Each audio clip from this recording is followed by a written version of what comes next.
Hi, welcome back, guys. This is your friend Caller. What if with another fiction? What if Deku Katsuki's journey to mend a broken Izuku? Now, before starting, please give this video a like and subscribe to the channel if you want more videos like this. Now, let's get into the fanfic. He didn't mean it. God, fuck. He didn't mean any of it. He knew what he did has done for the past decade. He knew how much damage he caused, and how much pain and suffering he inflicted. He shouldn't have been so fucking stupid. He should have seen the signs. He should have been more careful with his words. He shouldn't have been so fucking violent. But Izuku did it. He took Katsuki's advice. The advice he so freely gave with no thought to the consequences. Too caught up in himself to even attempt to understand his influence. He knew what he was doing was wrong. He knew that he was hurting someone who was undeserving of the pain. Yet all the while he couldn't stop himself, justifying his actions whenever guilt began to slither around his gut. He'd get killed if he became a hero. Hero schools probably wouldn't even accept a quirkless person. Better not to let him get his hopes up. It's unsafe for a quirkless person. He needs to toughen up. I'm just doing this to protect him. Yeah, right. Katsuki was never protecting him. That much is obvious now. But he did it. And now Katsuki could never make up for his past mistakes. He had killed Midoriya Izuku. He had pushed, and finally, Izuku fell, crashing to the ground in a gruesome, graceful tumble. His blood that Katsuki had so easily drawn beforehand, generously splattered all over the alley walls. And Katsuki's hands. He had been there, stalking down an alley with his lackeys. He was about to kick a can when he had seen Izuku up on a roof. He had run when the boy began to tip over the edge. But he was too late. He couldn't make it in time. All he could think was that it was his fault, that he did this. The blood flowing from Izuku's body was his fault. The peaceful look on Izuku's face, as his bones bent at odd angles, was his fault.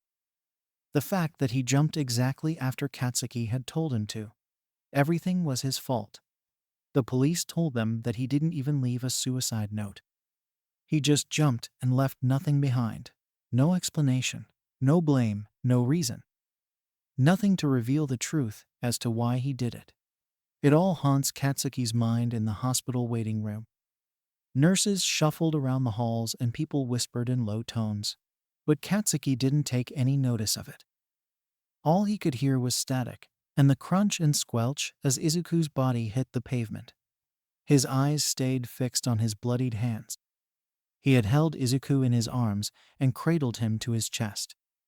He had tried everything he could think of to try and stop the blood from flowing out. He tried everything. Izuku Midoriya, his childhood best friend, the long-term subject of his torment, now lay limp in his arms. He was so caught up in his anger and drive to become a hero that he didn't even think about how the boy may be suffering. But now it felt like his whole world is crashing down around him. He has no future after what happened today. His life was over now, just like Izuku's. He had never hated Izuku. Sure, it began that way, a fit of toddler rage, but over time it progressed into normalcy. The way he could express his unexplainable anger was by hurting someone else. The way to release the stinging tightness from his frame was to punch it away or break something. And Izuku offered himself up as tribute every time. But did he even? Katsuki would take anything as a reason to attack. He realized that now. Izuku simply existed and Katsuki took offense to that. Izuku's mother hasn't even shown up yet. Mitsuki and Masaru were on their way. Izuku was being operated on. And Katsuki sat alone. Nothing to distract him from slipping into his thoughts. Or lack thereof. Only numbness. Only the overwhelming feelings of guilt and grief. The fact that Izuku was now being operated on slipped his mind. He had already accepted that Izuku was dead. He had already accepted that he had killed him. And there was nothing more that could be done. Izuku Midoriya was dead. His parents had arrived a few hours ago. Mitsuki barreled in and immediately pulled Katsuki into a crushing hug as she kneeled on the floor before him. Now, they both sat in the seats beside him, Masaru with a hand firmly on his shoulder and Mitsuki holding both of Katsuki's shaking hands. They sat in silence, none knowing what to say. A few nurses approached the family, asking for details about Izuku like his name and information about his parents. Mitsuki put her own number down as the emergency contact and Masaru did the same. Soon the nurses left, and the family was left to their own devices again. "Hey, Katsuki." Mitsuki spoke lowly and gently, a vast contrast from her usual loud and brash manner. Katsuki's eyes slowly moved to meet hers. There was a certain blankness on his face. His eyes looked haunted. Mitsuki held back a sob. "How about we go and get cleaned up, hun?" "Okay." She brought a hand to Katsuki's back and circled it softly. "I'm not leaving," he rasped out. His voice was quiet and cracked through his sentence. He was going to argue about this, and so was Mitsuki. They both knew that. Before they could start squabbling, Masaru stepped in. "Katsuki, he's not going to go anywhere." Katsuki flinched at the unusual bluntness of his words. He was right, of course, but Katsuki couldn't bring himself to accept it. And whose fault is that? Now is not the time to be selfish, though. He jerked his head into a nod and his parents took that as their cue to stand. Mitsuki kept a hold of his hand the entire time, leading him out of his seat and steadying him when his legs began to shake. Everything was a blur. He went through the motions of getting in and out of their car, opening the front door of their house, walking up the stairs and going to the bathroom. He was working purely on autopilot now. Not even the sting of a freezing cold shower could change that. All he could do was stare at his hands. Though the water may have washed the dried liquid away, the blood was still there. He could still feel it and see it. It would always be there, no matter how hard he scrubbed. They didn't eat dinner together that night. In fact, Katsuki didn't eat anything. Mitsuki even suggesting that he ate something sent shivers down his spine and made him gag. How could he eat? How could he eat after what just happened, after what he did? Instead, he went to bed hungry, though he didn't feel it. He could barely even sleep. Any time he shut his eyes, it was like he was transported back to that alley. He watched Izuku fall again. He watched as he failed to catch him again. And he watched as Izuku's body hit the ground again. He couldn't sleep, though he wanted nothing more to just succumb to the nothingness. So instead of shutting his eyes, he just stared at the ceiling, hoping that he would exhaust himself, that he would get so tired while keeping his eyes open that as soon as he shut them he'd fall asleep. It almost works a few times, but every time he was on the cusp, the sound of Izuku's body cracking against the ground echoes in the room and startles him back awake. But there was nothing else he could do but keep trying.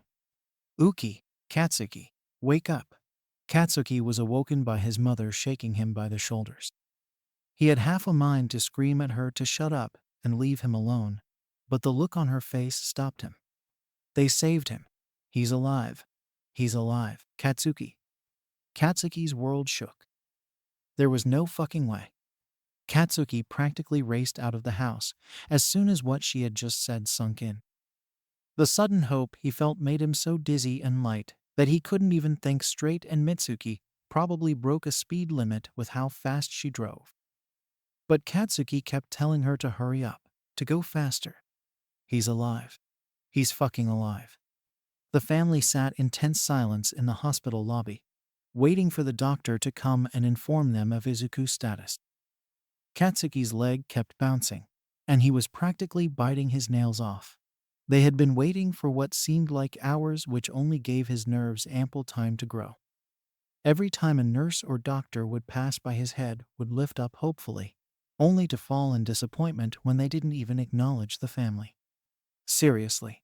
They called us and said to come in as soon as possible. What is taking them so long?" Mitsuki wasn't exactly quiet with her frustration, and Masaru tried to calm her, although he agreed with his sentiment. At this point, they had been in the waiting room for an hour and a half. None of them had eaten a thing or slept well since yesterday, and all were completely exhausted and anxious. But thankfully, speak of the devil, and he will appear, or whatever they say. The Bakugus. Their heads whipped around at the voice. A doctor stood in the hallway, middle-aged and balding, a clipboard in hand and a stoic, cold air about him. Right this way, please.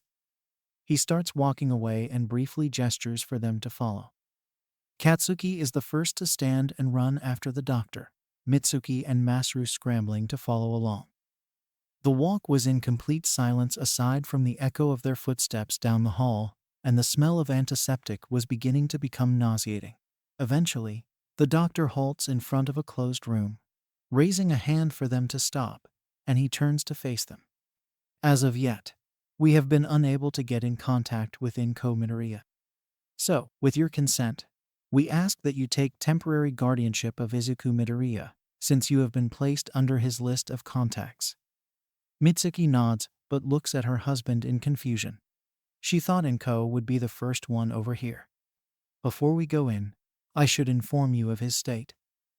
They quickly nodded, and the doctor continued on, pulling the clipboard out from under his arm and adjusting his crooked glasses. Due to the extent of his injuries and the amount of blood he lost, we've had to put him under a medically induced coma for the time being. But he is alive and will be for the foreseeable future. The doctor kept speaking blankly, with no sympathy or emotion in his tone, and giving them little time to process everything. I'm sorry to say it, but it's most likely that he won't remember anything from before this incident. The family froze. Katsuki's heart sunk into his stomach, and the dread he thought was gone began to rebuild in his gut. The doctor didn't seem to notice nor care. Though we won't be able to identify the exact type at this stage, it can be assumed that he will suffer from long-term amnesia due to the trauma his brain suffered. We won't know if it's permanent or not until he's awake. Along with that, the damage he received to his legs could mean that he may never walk again. The impact from the fall shattered his bones and tore most of his nerves, unfortunately. Mitsuki covered her mouth in horror. However, he's quite lucky considering the severity of the fall. He could have easily slipped into a vegetative state, if not died on impact. Before the reality of what he just said could sink in, the man was already pushing the door open and ushering for the Bakugus to go inside. They could do nothing but numbly walk through the doorway, and the doctor left. As soon as they entered, the usual hushed busyness of the hospital became only a distant buzz, replaced by the several beepings of monitors echoing inside the nearly barren room. There Izuku lay, utterly still in the middle of a hospital bed. Completely still and lifeless. Katsuki had to remind himself that he was still alive, that he was safe and breathing, and that his heart was still beating. But it was so hard, especially when Izuku looked the part of dead. He was extremely pale and his face was blank, with no emotion showing through. The bags of his eyes were a bruised dark purple, worryingly so, and his lips were pale and chapped. Wires went up his nose and an Roman IV fluid drip was secured in his one exposed arm.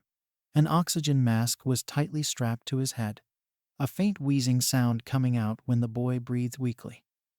Half his hair had been shaved off, tufts of remaining hair sticking out through the thick layers of gauze and bandages wrapped around his head. A brace was snugly fit around his neck, and from beneath the blanket, Katsuki could see the outline of casts on both his legs. Despite all that, Katsuki couldn't stop staring at the dried blood splattered on Izuku's cheek and arm. The medics had obviously only focused on keeping him alive, not cleaning him up post-surgery. Katsuki felt like he was falling. The blood caused the memories to flash before his eyes, and the beeping of monitors began to mix with the squelch that would forever haunt his mind. His breathing quickened, and the blonde looked to his own hands, swearing he saw the same blood there as before. Masaru noticed his son's distress and put a hand on his shoulder to steady him. Mitsuki stared at the small boy in the hospital bed. He was so young, too young to be in this position. Both Izuku and Katsuki. She knew Katsuki had been there to witness Izuku's fall. She couldn't imagine what her son was going through right now. They had been friends since diapers.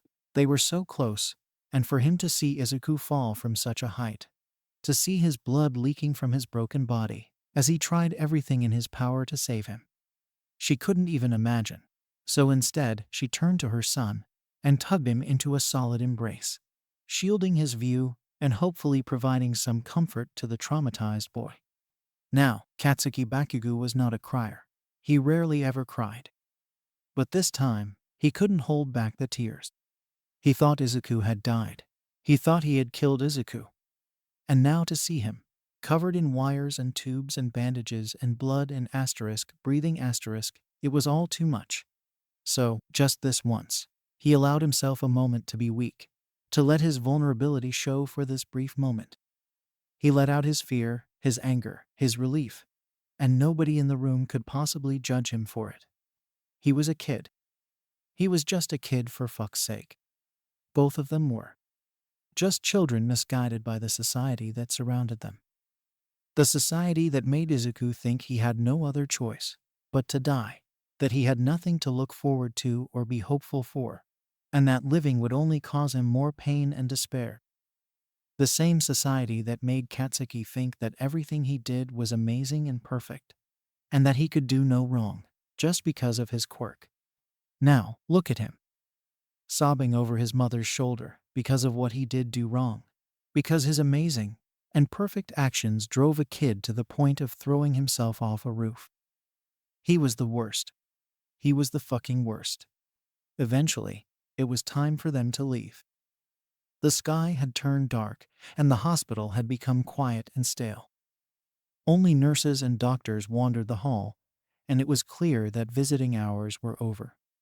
Katsuki had run up to his room as soon as they got back home, racing up the stairs and slamming the door shut behind him. Masaru squeezed his wife's hand as they watched him go. "I'll go check on him. Take a moment to rest, dear." Mitsuki gratefully squeezed his hand back and went straight to the living room. She sat on the couch and took out her phone. As much as she would love to relax right now, she had a call to make. 12 times. 12 times she had tried to call Inko. 12 calls and 20 texts, all left unread. Now, Mitsuki liked to consider herself a patient woman. Hot-headed and short-tempered, yes. But she knew that you had to wait for some things in life. Being a mother, in particular, has taught her this value. But now she was coming to the end of her tether. She's known Inko since Katsuki and Izuku were babies. Well, she knew Inko. These past few years Mitsuki has been seeing less and less of the green-haired woman, and their conversations have become more and more brief and shallow. Mitsuki just thought she was busy with work. The Inko of the past was a person who worried a lot. The type to think, if anything can go wrong, it will go wrong. So why has she been so absent now? There's no way in hell the Inko she knew would just disappear like this, especially if her child had been hurt. There was no way. She took a deep breath, picked up the phone, and decided to call one more time. If Inko didn't answer, Mitsuki was driving to her house and demanding answers. This was getting ridiculous. It dialed once. Twice. "Inko, you better pick up, you fucking." "Hello?" resounded before the third dial could complete. "Inko," she yelled in relief and frustration, forgetting how she had wanted to be quiet so she didn't disturb the two upstairs. Katsuki didn't need to know what she was doing. "Hey Mitsuki, how have you been?" she sweetly asks, and the blonde woman blanches at her tone. She sounded cheery. She talked as if there was nothing wrong, as if it was just a normal phone call between two friends where they had nothing better to talk about than how their mediocre day went. But there was something so very fucking wrong. Mitsuki's hand went to her hair and squeezed in frustration and concern. "How am I? Izuku is in the fucking hospital, didn't you know?" Mitsuki cries out. She swears she hears a groan resound on the other end. A fucking groan. Ugh, I know. The hospital has been blowing up my phone with messages, and they keep trying to call me. I muted it a few hours ago, that's why I didn't hear your calls. Annoyed. She sounded annoyed.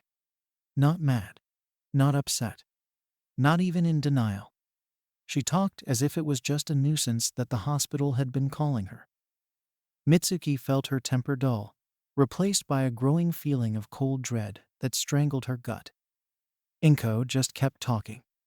I picked up the first call cussed. Of course, the hospital called, so I thought something might have been wrong with me. But as soon as I answered, they were just going on about, "Are you with someone you trust? Are you driving right now? Blah blah blah." After like 5 hours of them just making sure that I was fine, they finally told me that Izuku tried to kill himself and now is in like a coma or something. Mitsuki almost dropped her phone in her shock. Why was she acting like this? So of course, I'm like, how much is this going to cost me? And you wouldn't believe how much they wanted me to pay for them choosing to keep that kid alive. It was ridiculous. Like, they didn't even give me a moment to grieve before dumping all those bills on me. How selfish are they? She couldn't breathe. She physically couldn't even breathe. Her hand was shaking as she gripped her phone. Inko, Izuku almost died. She choked quietly. She didn't know if Inko just couldn't comprehend the seriousness of what has happened or what. Mitsuki couldn't understand why she was acting like this.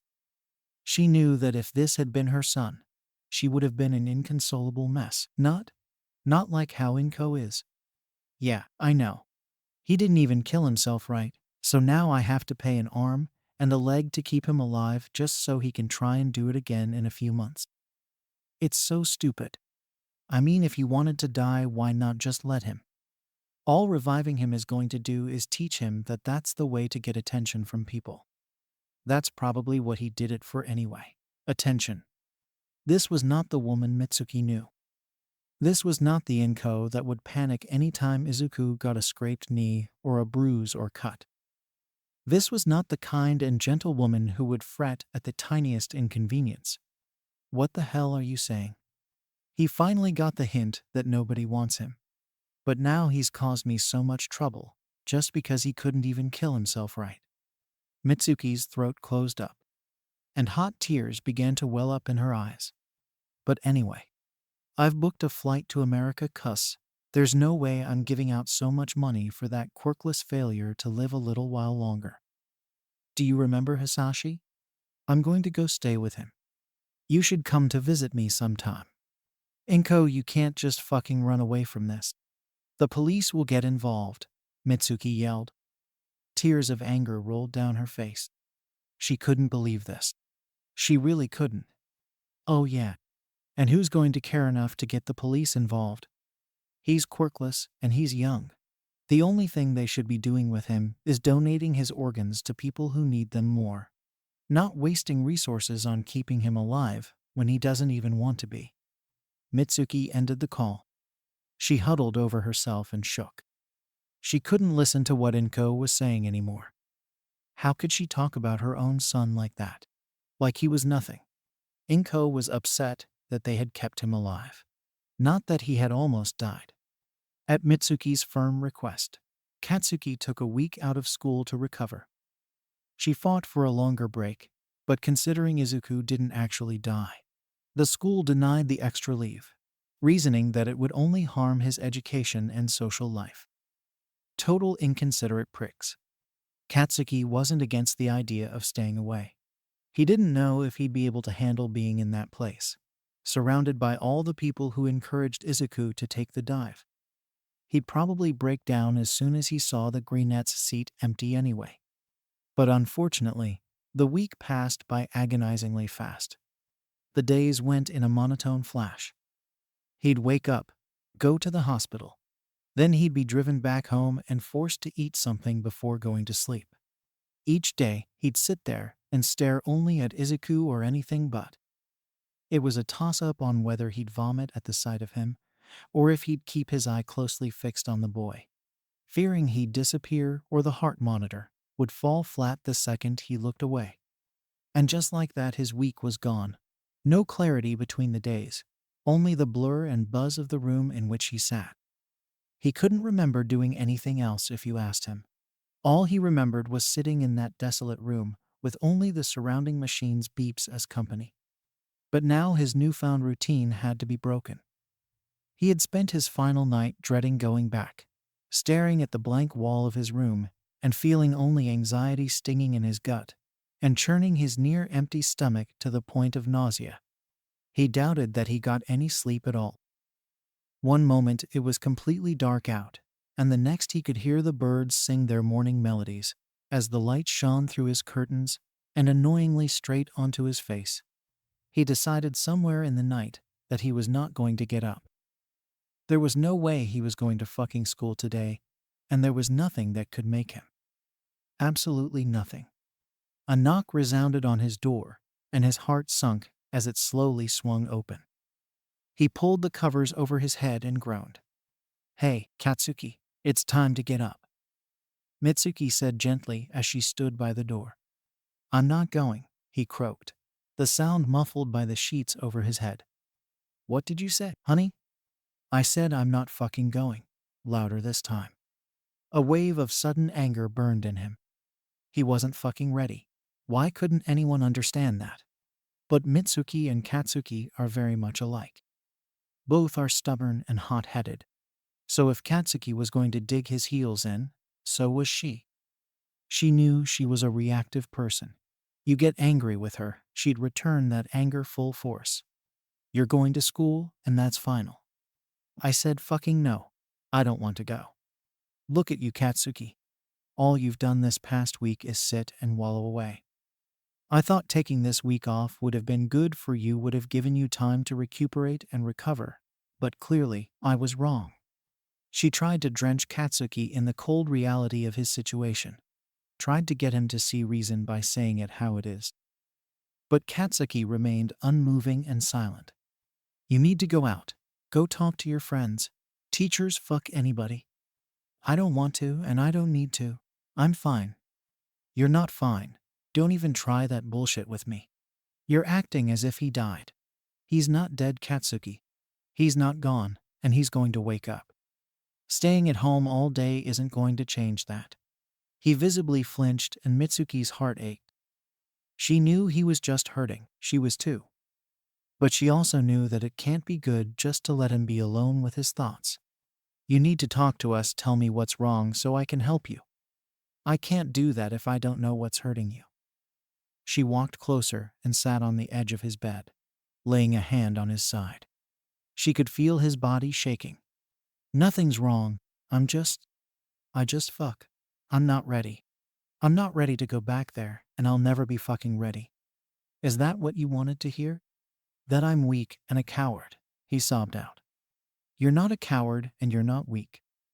After seeing what you saw, seeing your friend do that to himself, it's completely normal that you'd be feeling like this. It's not normal, he choked and curled into himself further. You think it's better to hide away forever, that it's better to live in this little bubble now than it is to go back out into the world. She rubbed his arm, hopefully comforting him. It's not. If only, you'll feel worse. Believe me, Katsuki, I wouldn't be sending you out there if I thought you couldn't handle it. At this, Katsuki pulled his sheets down and slowly sat up. Mitsuki didn't waste this chance to scoop him into a hug. I'll tell you what, if you go to school today, and it's absolutely awful, you can take another week off. Fuck what the school says. Deal? She muttered while rubbing circles on his back. Katsuki sniffly responded, Deal. Katsuki already regretted agreeing to go to school today. You would think it was him who had died or something with the amount of attention he was receiving. Everyone he passed in the halls would ask him if he was all right, or if he needed anything. He just needed to ask. It was a nightmare. He felt like screaming in their faces and telling them to fuck off. It was a drag just getting to his homeroom, and he couldn't help but feel slightly relieved as he got to the doors. But that relief turned icy as soon as he gazed towards Izuku's desk. Placed upon it, a vase of red spider lilies sat. Katsuki knew what those meant. You give those to people when someone had died or committed suicide. On the glass, someone had written, Hopefully you do it right next time so I can put these flowers to good use. Beside it lay a few paper cutouts. As Katsuki neared, he could see new additions to the usual hateful messages, usually scrawled across Izuku's desk. Pointing to one of the newspaper clippings was a note written in bold Sharpie. "Glad you could be joining the rest of your kind." The paper was a statistic report. It stated that 90% of quirkless people aged 30 and under are either killed in quirk-related hate crimes or commit suicide themselves. Beside it was a graph chart obviously made by one of the students. It was poorly drawn, and it read, "Quirkless people who kill themselves versus people who care." It was a bad attempt at a joke, showing the high statistic of suicides compared to the zero amount of people who cared about it. It wasn't funny. Katsuki felt completely numb as he picked up the next clipping. It was an incident report of a group of quirkless teens who had committed mass suicide a few weeks ago. They had all jumped off a bridge and into the rapids below as bystanders just watched. The photo next to it showed them lined up just before they did it. Attached to it were 2 sticky notes obviously written by 2 different people. "Could have done it with your buddies a few weeks ago." And, "See? They did it right." Katsuki's numbness only grew as he sifted through the rest of the notes. All of them were pretty much the same. Cutouts of quirkless suicides or deaths with some cruel remark attached to it. Some people, though, apparently thought it wasn't worth the effort and just wrote right onto his desk in permanent ink. Slurs, insults, jokes. No one restrained themselves. No one had any sympathy or remorse. "Hey, Bakugo, welcome back." One of Katsuki's lackeys ran up behind him, a group of them following behind. Katsuki didn't even look at them. "Where have you been, dude? Oh, do you like what we did?" He noticed Katsuki's staring at the desk and pointed at it. "Yeah, it was a bit of a class project, you could say," one of them said snidely. The rest laughed. They fucking laughed. "As soon as we heard that he actually survived, we thought we'd make him a little welcome gift for when he comes back. What do you think?" "What do I think?" he said after a pause. "I think you're all fucking sick," Katsuki quietly whispered to himself. He turned around to push them all out of his way as he went to his desk, ignoring their confusion and questions. He couldn't bear to look at that desk any longer. Katsuki tuned them all out. He didn't even listen when the teacher began their lesson. His hands were shaking, and he knew it. His eyes were beginning to feel watery too. He couldn't believe how cruel these people were. The teacher didn't even care. That much was obvious. They didn't even glance at Izuku's desk, and no one got in trouble. Not even for destroying school property. Was it always like this? Was everyone this horrible before? Katsuki knew in his heart that it was, and that he just didn't want to think about it. Think about how he could have stopped all this before it was too late. It's not like he didn't know Izuku was being bullied. He just didn't want to think about how bad it all was. Izuku's desk was a glaring reminder throughout the entire day. It just sat there in his peripherals, glaring at him. He couldn't pay attention to his lessons. He didn't talk to anyone. He just sat at his desk all day and disassociated. He never should have left home today. When Katsuki finally returned home, he headed straight for his room. He didn't even say hello when Mitsuki asked him about how his day was. He just ignored her and shut the door behind him.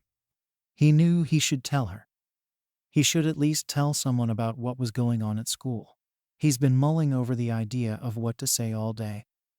He swore to himself that as soon as he got home, he would tell his parents everything he saw. But then a thought crossed his mind and stopped him immediately. What if he got in trouble? What if they found out about his part in all this? He wouldn't be able to take it. His mother would hate him for sure if she knew. So would his father. He couldn't handle his parents finding out how much of a monster he was. After all, he was the one who told Izuku to jump. He was the one who started all the bullying. And he was probably the reason why it kept going all these years. He was no different than the other kids. If anything, he was worse. He knew it was selfish not to tell them. It was wrong to keep everything quietly to himself. He knew his parents would do something to try and stop it. But that's all they could do. Try. It's been made clear that no one else cares about what happened to Izuku. The only thing that would result from him spilling it all was that his parents would hate him. They wouldn't be able to fix anything. Katsuki was the only one who knew the whole truth. He knew how cruel everyone was to Izuku. He knew why he jumped, and he knew that if he didn't do anything about it, nothing would happen. He had half a mind to just leave it and ignore what was happening, just as he's always done. But that wasn't fair. It wasn't fair to Izuku to leave things the way they were, to let them continue to berate and harass him when he was literally fucking unconscious and couldn't do anything to defend himself. It enraged Katsuki. Izuku hasn't done anything wrong. He doesn't deserve this kind of treatment. He never has. Why couldn't he see that before? Did it really take having to hold Izuku's lifeless, broken body for him to realize how horrible everything was? Was his head really so far up his ass before that he didn't even notice how much Izuku was suffering? How could he be so fucking dense as to tell him to kill himself when he damn well knew what he was going through? What he was putting him through? Katsuki was a monster. And a coward. He couldn't even bring himself to tell his parents for fear that he'd lose their love and trust. He'd just let everything continue as it always has been so he could stay being the perfect little hero to his parents. He was awful. He was the worst. A knock broke him out of his spiraling thoughts. Katsuki looked up from his sitting position on his bed to see Mitsuki standing by the door. "That bad, huh?" she whispered and walked to sit beside him on the bed and wrap her arm around his shoulders. Katsuki didn't say anything. He just let his mother pull him into a half-hug. They were both quiet for a second. Mitsuki was waiting for Katsuki to say something. But after a minute passed, she knew that she needed to start off the conversation. "What happened today?" Katsuki ducked his head. Mitsuki sighed. "You're not going to talk about it, are you?" He shook his head. "Do you want to go back tomorrow?" He shook his head again. "Are you going to go back tomorrow?" At that he paused and Mitsuki had her answer. "You are strong, Katsuki. I don't know what made you think that you weren't this morning." "I'm not strong." "You're going back to school, even if you don't want to." "That doesn't mean anything," he teased. "I know most kids wouldn't go if they didn't have to. But you have the inner strength to be responsible and go regardless of how much you don't want to." Katsuki leveled her with a look. It was probably not the best example, but it wasn't the only one she could think of. She knew her son was strong and would make sure he knew that. Besides, he was a Bakugo. Of course he was strong. "Why do you want to go then?" "I'm not making you." Katsuki paused, mulling over his answer. He felt like he needed to do something. He couldn't just leave everything how it was. He didn't care about his fucking social position anymore. He didn't care about being at the top of the pyramid, and he fucking hated everyone in that school. Especially after what he had just seen. It seemed like he was the only one there with a basic sense of human fucking decency. Everyone hated Izuku just because he was quirkless. They were all quirkist assholes who deserved to die. I don't know." Mitsuki thought on his answer for a bit and hummed. "All right then. Well, I'm proud of you anyway, my little hero. Never forget that." She squeezed him tighter for a second and left the room, leaving Katsuki alone to think. He wasn't a hero. Not yet, at least. But he would make sure to change that. He wanted to be better. He wanted to be a hero. But what could he even do? He pushed a kid so far to the edge that he decided it was better to fall than to push back. He still wanted to be a hero, even though he felt like he didn't deserve it. After all, how could he live out his dreams of being a hero when he ripped Izuku's chance away? Why did he even want to be a hero? To be the best. To be the strongest. To make his parents proud. He didn't know if he wanted any of that anymore. It all seemed so meaningless. Well, he still wanted his parents to be proud of him, but being a hero wouldn't help that. He was a rotten person, and rotten people make out for rotten heroes. What did he even want anymore? What good reason did he have to even try to be a hero? Izuku, he realized. If nothing else, he wanted to make it up to Izuku. When they were kids, Katsuki would promise that he'd be the #1 hero for the two of them, that he'd be the strongest to protect Izuku. And now, he realized, that's just what he was going to do. Fuck everything else. He'd become the hero Izuku always wanted to be. Fuck being the best. Fuck being the strongest. Katsuki was going to be Izuku's hero.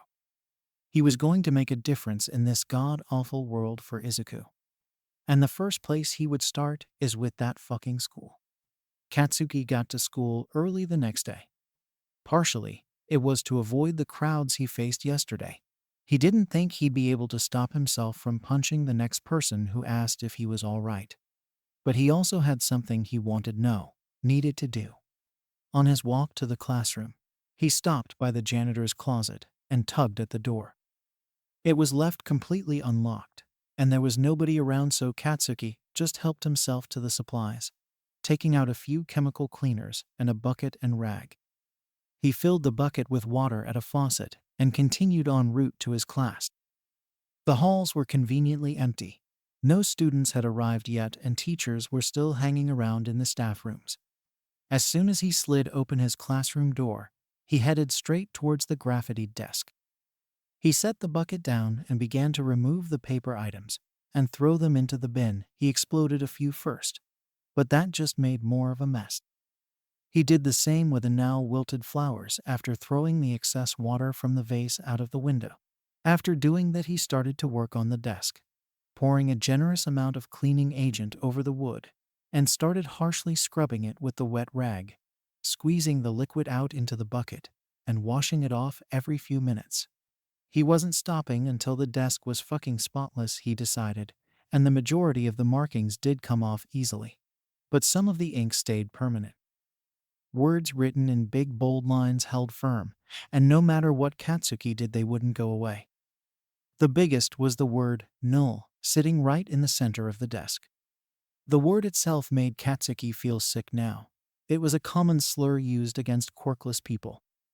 It implied that they were just a genetic mistake, a dud, a failure of a human being. It was an awful insult, but people used it freely. No one really cared about how hurtful it could be. Tears of frustration welled up in his eyes. It just wasn't coming off. No matter how hard Katsuki scrubbed at it, it wasn't going away. "Fuck!" he yelled out, throwing the rag at the nearby wall with as much strength as he could muster at the moment. He almost kicked over the bucket in his anger, but stopped himself. That would just make more of a mess that he'd have to deal with later. He took a few breaths to calm down. He had cleaned the majority of the desk, and aside from the permanent words and remarks that had been scratched into the desk, it looked pretty good. Katsuki still sighed though. It wasn't good enough. He could still see the marker. He'd buy some stronger shit after school and try again tomorrow. No way was he gonna let Izuku come back with fucking slurs written all over his desk. He packed up the supplies and tipped all the water out the window, stalking back to the janitor's closet and still seeing barely anyone in the halls. It was almost 8 o'clock. Students should be coming in pretty soon. As soon as the lackeys from yesterday walked in, they immediately started complaining. "Ugh, what? What happened to our present?" One of them groaned, running up to Izuku's now remarkably barren desk. "Are you kidding? And after all the work we put into that?" Katsuki just scoffed from his seat. "So fucking dramatic. Boo-hoo, they can't keep bullying the boy who's in a coma right now. Poor things. Look, there's still some left though." One of them pointed at the remaining words. "Oh yeah, hey, do you still have that marker?" One of them nodded and pulled out a pen from their pocket. The other one grabbed it and uncapped it, bringing it to the desk like he was about to write something else. The others just laughed. Katsuki stood up, his chair screeching back audibly, but no one paid it any attention. "Seems like this is the only thing that's gonna stick. What should I write?" Before he could even start, Katsuki had walked over and snatched the marker from his hands, holding it up above his head. Oh hey Bakugo, did you want to write something?" Katsuki looked at him and glared. His anger was practically tangible, and suddenly, they weren't laughing anymore. Malice was clear in his eyes as he stared down at them. He clenched his fist around the marker and didn't even try to stop himself from exploding the object. The explosion wasn't strong enough to send ink flying, just enough to create holes in the barrel. He switched his grip to hold on to the cap before the liquid could touch him. It quickly started dripping, and Katsuki dropped the leaking pen into the other's still open grasp. Ink spilled all over their uniform and hands, staining them. "Whoops!" Katsuki sneered at them, turned around, and went back to sit at his desk. He could hear the group frantically talking. The one holding the pen was getting absolutely covered. His sleeves were stained, and so were his fingers. He panicked and ran to throw the thing in the bin, then quickly raced off to the bathroom, probably to try and wash it off. Yeah, good luck with that. The rest of them turned to Katsuki. "What the hell, man?" He tried to sound intimidating, but he was talking to Bakugo fucking Katsuki. It obviously didn't work. Katsuki just ignored him, instead favoring kicking his feet up onto the desk and leaning back. "I'll tell the teacher." The guy started, but Katsuki didn't let him finish. He grabbed him by his collar and pulled him down to eye level, startling the boy into falling forward. He fucking whimpered. "And tell them what? That the permanent marker you brought to draw on school property somehow broke and spilled ink everywhere." The guy was pretty much shaking in fear at this point. He brought his arms up in a placating gesture. He was stuttering. Katsuki couldn't even tell what he was trying to say. Guess having his reputation had its perks. He let go of the guy with a shove and went back to ignoring him. The boy staggered back and quietly went to go sit at his desk, the rest of the group dispersing with a brief mutter. "Listen up. The next person who so much as thinks about doing shit to that desk will answer to me. Understand, dipshits?" he announced. No one answered, but no one protested against him. Whatever, they've been warned now. It's their own fault if anything happens. No one touched his desk at all after that incident. In fact, not a word was said against Izuku in Katsuki's presence. Word quickly spread about how Bakugo was suddenly defending the quirkless weirdo, as the school had dubbed Izuku. He didn't care about how they gossiped about him, about how he changed or some shit. Fuck them, they didn't matter. His lackeys didn't follow him around as they did before either, and to be honest, Katsuki preferred it that way. He preferred to just sit by himself and think, and not constantly be followed around by people he didn't even care to know the names of. All the people at that school were assholes. They were all just extras, completely unimportant to Katsuki now. His teachers didn't bother to comment on the change, though he was sure they talked about it behind his back. After all, why would the top dog Bakugo Katsuki just start caring about the quirkless Deku?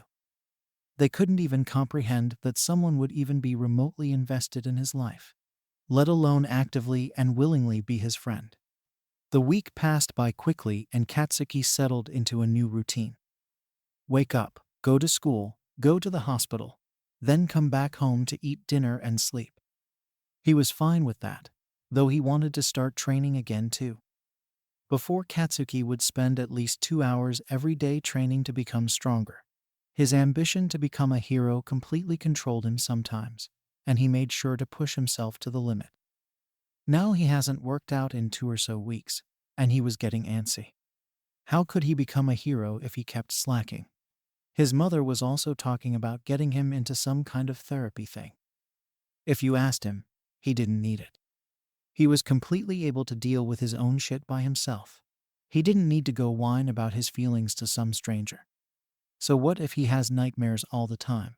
So what if he couldn't look at rooftops without feeling nauseous? So what if his guilt became so overwhelming, sometimes, that he couldn't physically breathe? He'd get over it in a while. He didn't need help. He was better than that. He could do everything on his own. He could do it. Months have passed by, and slowly, Katsuki has been coming to terms with everything that's happened. It probably helped that he now has a therapist that he visits once or twice a week. Admittedly, When his mother had first told him that they had booked him an appointment, he didn't take it very well. He yelled something like, "No old geezer is gonna understand how I feel. And I can deal with this by myself. I don't need any help." But all that led to was Mitsuki quite literally dragging him into the clinic by the collar. All the while he was grumbling and digging his heels in. The first few sessions were a drag to go to. He didn't want to open up to a stranger, and he refused to answer any questions that would potentially allow his feelings to be examined. Looking back on it now, Katsuki could understand how he just didn't want to be hurt. Didn't want to let his emotions out and be judged for the monster he so desperately didn't want to be. But unfortunately or fortunately, his therapist had a quirk that let her see a person's feelings through their aura or something, so he didn't have much of a choice in the long run. Pain, guilt, sadness, anger, and self-hatred apparently suffocated him and hung around him like a dark cloud, ever building and waiting for the final drop that made it storm, as she described it. She told him that her job was to help let that water out little by little, rather than the eventual flood he was building up to if he continued acting the way he did. He understood that. He knew that if he kept bottling things up, it'd just explode right back in his face. He's seen it happen before with both him and his mother. They were very similar in that way. Both of them preferred to hide their pain rather than let other people know about it. They didn't want to seem weak in any way. Now that he knew he couldn't hide what he was going through, it became easier to open up to the therapist. She wasn't mad at him, not like he expected someone to be. She, likewise, understood him. She understood how he's changed, how he's trying to change. She understood that above everything, he was just a kid. A kid who was molded to do the things he did by the people around him. People would praise him for the wrong things and praise him for the right things. It didn't matter. As long as they got in good with a future hero with a powerful quirk, he'd be allowed to do anything he liked. Even push a kid to kill himself, just because he didn't have a quirk. Though, as his lackey said, it was more of a class project in that regard. It seemed like everyone wanted him dead. Over time, the guilt that crushed him dissipated into acceptance. He accepted what had happened, and while he wouldn't ever forgive himself for it, he knew he couldn't change the past. She had explained to him, after piecing together the story, that it was not completely Katsuki's fault, and that he couldn't place all the blame solely on himself. It wasn't fair to him or Izuku. It wasn't easy to come to terms with that, but it wasn't like he could refute it either. Mitsuki had also contacted the police. It absolutely crushed Katsuki to find out the reason why. Izuku didn't even have his mother to turn to as Katsuki had thought before. He really had no one who cared about him. Not even one person who thought that his life meant something, or was even worth living. Not one fucking person. The police didn't care though, not even after Mitsuki's constant pestering and threats. They, like the rest of this awful fucking world, thought that it would be fine just to let it go. After all, the poor woman's been stuck with a quirkless kid for how many years now? And just recently he tried to kill himself, leaving her with mountains of bills that would be impossible for a single mother to make. It was completely understandable that she'd need to get away from it all. Besides, she's in a different country now, so there's nothing they can do about it. Bull fucking shit. Katsuki had never seen Mitsuki as enraged as she was when she left that police station. Not even Masaru could calm her down, nor did he really want to. If the police wouldn't help, then what else could they do? It all felt hopeless on that account. Now Izuku was left memoryless and motherless. God, what were they going to tell him when he woke up? Sorry kid, your mother fucking ditched you for her deadbeat ex-boyfriend because you're quirkless and hospitalized due to everyone's constant negligence and abuse. How much more cruel could it get? How much more did life want Izuku to suffer? Not even the police would help him. Katsuki had nothing to do with his rage except train, to put his all into working harder. Training became his outlet. He would punch his anger away until he felt too exhausted to even feel it anymore. It helped him, despite how destructive it sounds. It suited a destructive person like Katsuki. It was finally the day for the UA entrance exam and Katsuki was ready. He's been preparing for this constantly for the past 6 months, and now all he wanted to do was get it over with. He knew he'd pass. Walking through the massive front gates was surreal. So many times he's imagined it.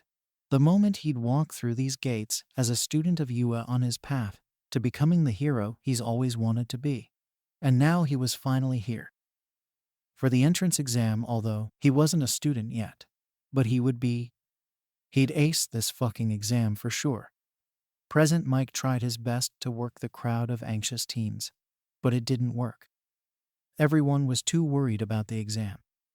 Katsuki's mind was racing with plans and strategies when it was revealed that it was robots they'd be fighting. His quirk was perfect for this.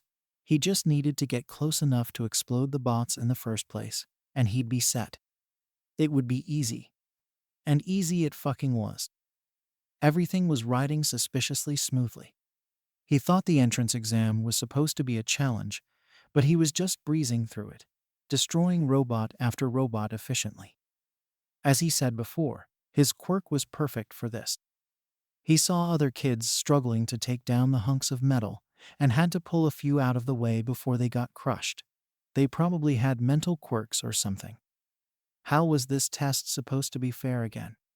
It was obviously suited to favor kids with physical combat-based quirks above all others. So apparently UA was fucking quirkus too.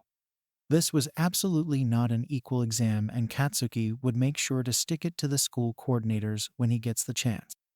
Like hell, he'd just let the blatant quirkism slide. How was he supposed to be considered the best of the bunch if half the kids applying for it couldn't even compete properly? It was so stupid. The exam ended soon and Katsuki, despite being out of breath and exhausted, was feeling good. It always felt good to exercise his quirk, and especially good now that he's just finished a test relying on it. He passed the physical for sure, and he was positive he aced the writing portion with flying colors. He hasn't just been training, but studying rigorously too over these past 6 months, so he pretty much knew everything he needed to and more. He may have overprepared a tad bit, but despite that, he can't help but tense at the worry building in his gut and his confidence diminished. There's still a chance that he might not get in. No matter how sure you can be, there's always a chance you're wrong. Logically, he knew he passed. There was no reason he wouldn't have. His middle school teachers never wrote anything bad on his reports, and despite his past tendencies for violence and bullying, his record was perfectly clean. There was no logical reason why he shouldn't get in. And yet, Katsuki needed to get in. He needed to. He didn't know what he'd do if he didn't. But that would be karma, right? Izuku's chance of getting into UA was taken away, so why should Katsuki be allowed in? It would only be fair, right? Just as his thoughts were getting overwhelming, a car unexpectedly pulled up in front of him. Masaru had come to pick Katsuki up. He knew his son would be exhausted after the exam, and despite Katsuki's previous assurances that he'd be fine to walk home, he knew that a ride would be very much appreciated. But he didn't expect his son to be so quiet and reserved when he hopped in the car. He looked upset. He didn't even say a word. Did it not go well? He gently prompted. No, it went fucking great, was the simple, vague answer he got. Well, that was to be expected. What's wrong then? Masaru glanced at him from the rearview mirror. Katsuki met his eyes. He wore a certain type of vulnerability that Masaru rarely ever sees. Do I deserve to get into UA? The question somewhat shocked him at first, but then his expression softened. It made sense that he would be worried about that. His son was always so concerned about whether or not he was working hard enough. He was just like his mother in that sense. Of course you do. You've worked harder than anyone. Do I deserve it? He cut him off, and Masaru now understood. He wasn't asking if he deserved to get into UA because of his efforts, but if he deserved it after everything that happened. Masaru didn't know the specifics of what really went on between his son and Izuku. He wasn't one to impose or push uncomfortable questions, but he recognized the guilt that hung heavy off his son's shoulders. He saw how much he was hurting after the incident and knew there was more behind it than he would ever know. But he's also seen Katsuki's change for the better afterwards. He's seen his struggle to live with himself after what happened to Izuku, and how he's tried to be better than he was before. He's worked hard to change, and whether he realizes it or not, he has, and his parents couldn't be more proud of him for it. "You've earned it," he answered. Katsuki had a lost look in his eyes as his father spoke, and it was quiet in the car for a second. Masaru sighed and adjusted his glasses. "If you live your life stressing over what you do or don't deserve, you'll never be happy with what you have or get. Focus on what you've earned, and work for the things you want. I know I'm just an old man, and you probably think that I don't know anything about anything, but I do know a thing or two." Katsuki didn't know what to say to that. On one hand, he knew his father was probably right, but on the other hand, he was too tired to even start comprehending what that even means. In his opinion, deserving and earning were basically the same thing. He just hummed and looked out the car window. Masaru left him to think quietly and drove them home. Slowly, 2 weeks had passed by and Katsuki was almost killing himself with worry. It had been an anxious wait. Katsuki had no idea if he got in or not, and despite his parents' reassurances, he couldn't help but expect the worst. Letters of acceptance were supposed to be sent out today, and Katsuki wasted no time in racing home after school. As soon as the final bell had rung, he was out of the classroom, running on pure adrenaline and ending up out of breath and ragged when he finally got home. He quickly wrenched open the mailbox, and his rapidly beating heart plummeted. Nothing. The mailbox was empty. He desperately ran to the front door, ripping out his keys and fumbling to put them in. Once he finally managed that, he ran inside and saw Mitsuki sitting at the dining room table. To his relief, a white envelope sat starkly on the wood, Mitsuki wearing a worried expression as she looked at her son. "Is that did you?" he panted. She shook her head. "I haven't opened it yet. I was waiting for you." Katsuki walked over to her and dropped his bag on the floor, gently taking the letter out of her offering hands. He stared at it for a minute, debating whether he should open it or not. His stomach churned uneasily and Mitsuki noticed his hesitance. "Do you want to open it later? We can wait until your father gets home?" She gently proposed, taking his hand in hers reassuringly. "Yeah, that would probably be better." He mutely nodded his head, placing the letter back down on the table and sliding his hand out from under his mother's. He picked up his bag and made his way to the staircase. Mitsuki watched him as he went. Even though she absolutely knew he passed, the doubt that clouded her boy, the uncertainty, it made her heart break. Her boy had lost all faith in himself. He didn't trust his abilities anymore. He didn't trust himself. Hopefully, his acceptance into UA will help him in that sense. She can only hope it will show him that he is good enough, and that he should believe in himself. But she'd have to wait and see. They all sat at the dining table. Masaru and Mitsuki were on either side of their anxious son as he clutched the heavy letter. He took a deep breath and ripped it open. Better just to get it over with. An object clattered out along with a piece of paper. They all stared at the unknown object and jumped when it suddenly projected an image of All Might right before their eyes. They stared at the man as he spoke, explaining how Katsuki earned both the most battle points and secret hero points in a jovial, booming voice. They stared as he declared that Katsuki had scored first place in the overall entrance exam and had been accepted into UA in Class 1A specifically. They stared as All Might signed off, calling out something like, "This is your hero academia," before the projection shut off and the house was left in silence. They stared at the empty space for a moment. Mitsuki strangled Katsuki in a hug and Masaru beamed brightly. slightly tearing up and wrapping his arms around the two in a group hug. "That's my boy. What did we tell you?" She giggled proudly and squeezed him tighter. Katsuki's shock slowly melted away. He did it. He fucking did it. He made it into UA, the school of his dreams. He fucking passed, and there was nothing that could stop him now. Graduation from Aldera rolled around sooner than Katsuki expected. Not like he was complaining though. He wanted to be out of that fucking school as soon as possible. For the past few weeks, he felt like he was walking on air. The knowledge that he had been accepted into UA rang in the back of his mind like bells, reminding him that he just needed to get through the rest of middle school, then he'd be home free. He just needed to graduate.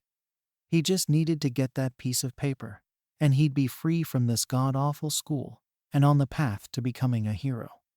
So when it was finally time for him to stand up on that stage and receive that certificate, he couldn't have been happier. A grin presented proudly on his face as he made his way back down the aisle, and to his awaiting parents, Masaru flashed him a thumbs up and Mitsuki grinned back at him with pride. But Izuku wasn't there to graduate with them. The school didn't even mention him. There was no seat reserved for him or his family. Nothing.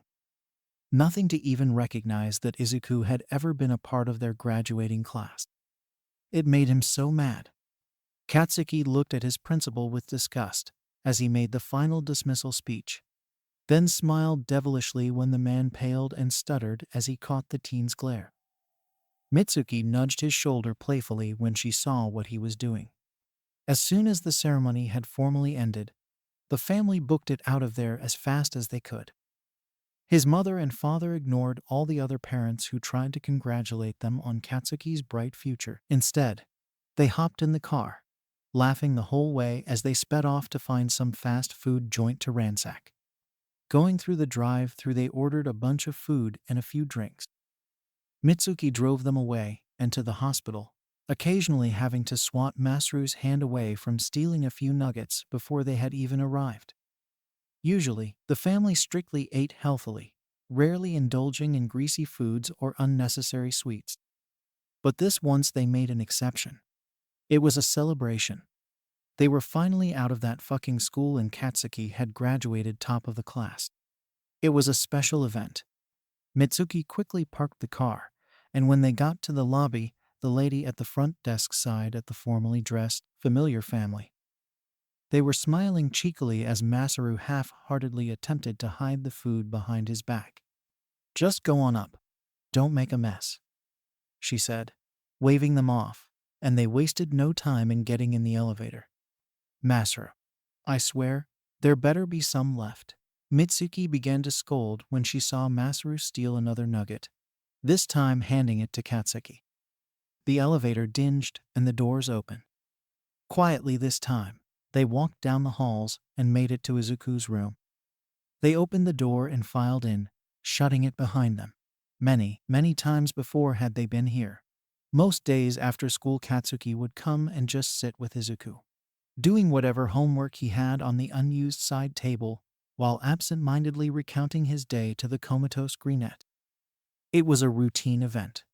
Izuku's hair had grown out a lot since it was shaved, coming into an uneven cut where half of it was a few inches longer than the other half. The bandages around his head and the brace around his neck had been removed, and scarring was only slightly visible on his forehead. The bruising under his eyes had faded significantly, dulling down into ones of exhaustion, and he no longer needed to wear an oxygen mask. The leg casts were changed into braces, and beneath them were compression socks. Something about keeping his circulation flowing or something. He looked a lot better. He looked healthy. He looked alive. Katsuki and Mitsuki rearranged the guest chairs and side table to create a makeshift buffet as Masaru unloaded all the food. They all sat around and dug in hungrily. It was a happy moment. They were all chatting and laughing away, insulting the school and talking about how boring that whole event was. Mitsuki joked about putting soda into Izuku's Roman 4, so he could join in as well, and Masaru almost had a heart attack when she pretended to do it. Katsuki laughed, more than he has in ages. He felt so happy and light. The weight on his shoulders was like it never existed at all. Eventually, visiting times were over, and the family was asked to leave. Rather reluctantly, they packed up, still talking away. They said their goodbyes to Izuku and out of the lobby, waving to the lady who vaguely threw her hand up at them in return. When Katsuki got home, he almost fell asleep immediately, barely bothering to change into other clothes before climbing into bed. He still had a smile on his face. Today's been good.